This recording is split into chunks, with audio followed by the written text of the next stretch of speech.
Neste vídeo vamos falar sobre Marcos capítulo 16, versículos 17 e 20, tentando de alguma forma se prender ao texto de modo que ele mesmo venha explicar. O que o trecho afirma a partir do versículo 17 e 20, primeiro, estes sinais seguirão ou acompanharão aos que crerem. Menciona a expulsão de demônios, conforme nós estamos destacando, falar novas línguas, também pegar em serpentes, beber veneno, ou seja, alguma coisa mortífera, e consequentemente não fará dano algum, e impor as mãos sobre os enfermos e automaticamente serem curados. E o texto vai terminar lá no versículo de número 20, dizendo: E eles, pois saindo, pregaram por toda parte, cooperando com eles o Senhor e confirmando a palavra com os sinais que o acompanhavam. Eu penso que para entender este texto, do versículo 17 até o 20, necessário é ter o versículo 20 como a chave de interpretação, pois vai explicar como é que os sinais funcionavam. Quando a gente vai para o versículo de número 15, observamos que Jesus comissiona os discípulos. Está se referindo aos 11 apóstolos. Judas tinha dado cabo de sua vida e Jesus aparece aos 11 e começa a falar. Já no versículo de número 16, vamos notar que fala da fé e da incredulidade, conforme encontra-se neste verso. No verso 17 e 18, de uma forma, digamos assim, conjunta, nós temos algo que fala sobre sinais. Há uma promessa de sinais. Não é um sinal apenas, mas de um bloco ou de um conjunto de sinais. E justamente no versículo 20, que eu considero a chave para interpretar esse texto, fala sobre o cumprimento. Ou seja, o próprio texto responde à questão. Em que sentido? Os sinais, quando se refere ao versículo 17, eles não aparecem isoladamente. Eles aparecem ligados à pregação, à grande comissão. É o contexto, mas se refere ao evangelho, à mensagem de Deus, porque diz que eles saíram por toda parte, cooperando com eles o Senhor, confirmando a palavra de quem? De Deus. Pregar o quê? O evangelho, ou seja, aquilo que eles receberam da parte do Senhor. Além de os sinais não aparecerem de uma forma isolada, a gente observa que eles apareceram ligados à pregação e eles servem para confirmar a palavra com os sinais. Os sinais servem para confirmar. Isso favorece essa interpretação de que, na verdade, o texto está dizendo, quando Jesus se dirigiu aos apóstolos, aos 11, conforme o contexto imediato, de que estes sinais mencionados no versículo 17 e 18, e forma um bloco, acompanhariam, ou seja, a mensagem.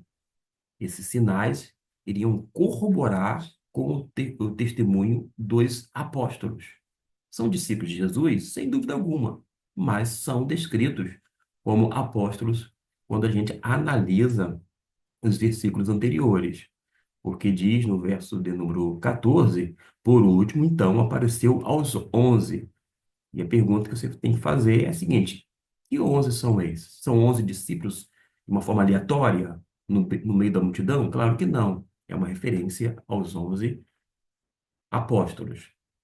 Pois bem, a gente analisa então que os sinais acompanham a proclamação do Evangelho como testemunho divino. Mas tem uma confirmação no restante do Novo Testamento. Por causa de quê? A ideia de sinais e prodígios acompanhar a mensagem do Evangelho pelas mãos dos apóstolos, ou seja, através dos apóstolos, é mostrada em vários textos bíblicos. Aliás, o apóstolo Paulo, na sua segunda epístola, fala sobre os sinais do seu apostolado, que implica em curas, prodígios e etc. e tal. Em Atos dos Apóstolos, milagres acompanham a pregação apostólica, tanto na vida de Pedro, no ministério de Paulo, bem como, embora não seja um apóstolo, em Estevão, porque, de alguma forma, os milagres, os sinais, estavam acompanhando, corroborando com a mensagem da parte deste último. Há o outro texto, em Hebreus capítulo 2, versículo 13 e 4, onde diz que Deus também deu testemunho por sinais, prodígios e vários milagres. Em Hebreus 2, no versículo 13 e 4, fica explícito o seguinte: os sinais são testemunho divino. Eles confirmam a revelação. Em 2 Coríntios 12, 12, eu mencionei que os sinais de apóstolo foram feitos entre vós, que indica uma função apostólica autenticadora.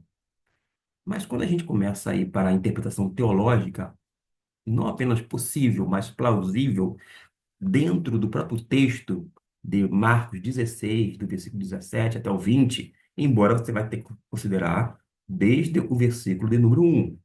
A leitura mais coerente é com o conjunto bíblico, ou seja, os sinais têm uma função confirmatória, mas não é uma normativa universal. Não é o fato de cada crente cada crente acreditar nesses sinais que automaticamente vai acontecer na sua vida.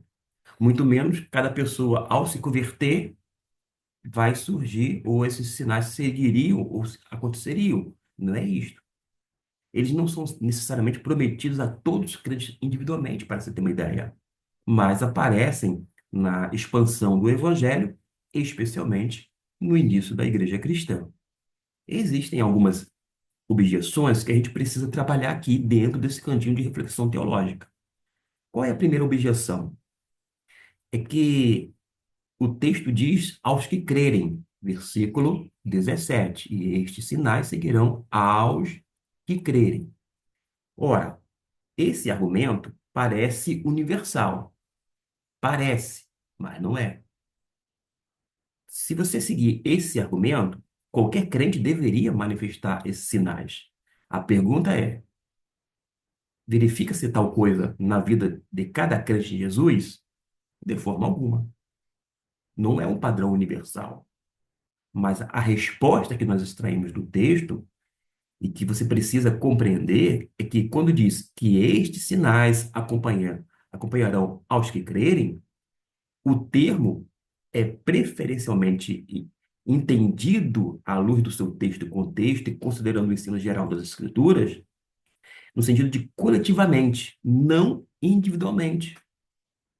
Quando se refere aos que crerem, se refere àquela comunidade cristã que está em missão dentro daquele contexto da grande comissão.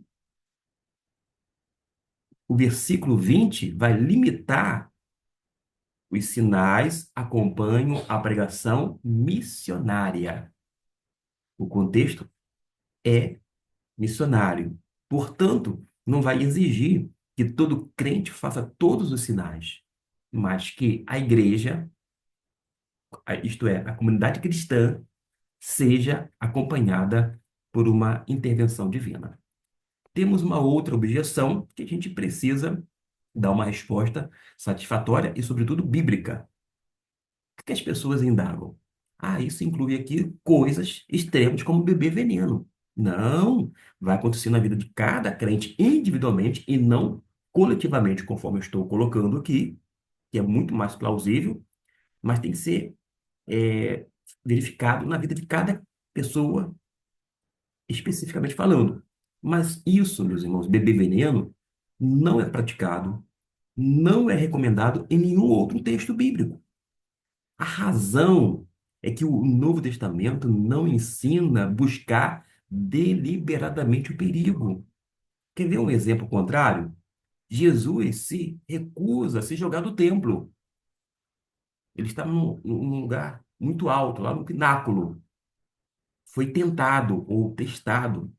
Ele, como filho de Deus, sendo o próprio Deus, poderia se lançar, nada aconteceria com ele. Ele não ia se esborrachar no chão. Ele poderia se valer tanto dos seus anjos que estariam a serviço dele, também poderia agir de uma forma sem a mediação angelical. A melhor leitura que fazemos é sobre a promessa de proteção providencial, não uma prática ritual. Um exemplo, o apóstolo Paulo, ele sobrevive a uma serpente em Atos capítulo 28. Mas existem outras objeções, algumas delas não vou tratar aqui, mas em relação a algo que eu julgo importante, como hoje não vemos esses sinais com frequência. Como é que a gente pode responder, já que existem pelo menos três principais posições? Tem o chamado cessacionismo, onde afirma que os sinais cessaram com a era apostólica. Temos o chamado continuismo, que diz que os sinais continuam normalmente hoje, e tem uma posição, digamos, mais moderada, mais plausível, inclusive dentro do próprio contexto, que diz que os sinais continuam possíveis, mas são mais comuns em contextos missionários e fundacionais. Isso se reporta à fundação da igreja, isto é, lá nos primórdios da igreja cristã, dito de outra maneira, naquele período apostólico. E isto, em relação a essa posição mais moderada, vai se encaixar com Marcos, capítulo 16, versículo 20, sempre destacando o versículo, porque os sinais acompanham a expansão do evangelho. E qual é a conclusão? A leitura de que os sinais iriam acompanhar aqueles que crerem, no sentido coletivo, não individualmente, mas dentro da grande comissão, dentro daquela expansão missionária, naquele período que era fundacional, era o fundamento do cristianismo, era o começo do cristianismo. Logo, os sinais corroboram com a mensagem de Deus.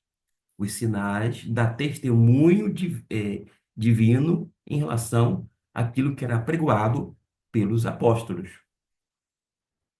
E eles representam não apenas o chamado corpo apostólico, mas toda a cristandade, todo o cristianismo. A síntese, então, é que os sinais, quando diz que os sinais seguirão, e estes sinais seguirão ou acompanharão os que crerem, não significa que todo crente fará milagres constantemente. Significa, sim, que Deus coopera com a pregação. Deus coopera com a proclamação do Evangelho, confirmando a mensagem com sinais quando necessário, de acordo com a soberania dele. Deus é soberano. Nós observamos que no começo do cristianismo havia uma certa efervescência de milagres, sinais e prodígios que acompanhavam a mensagem apostólica, por causa do começo.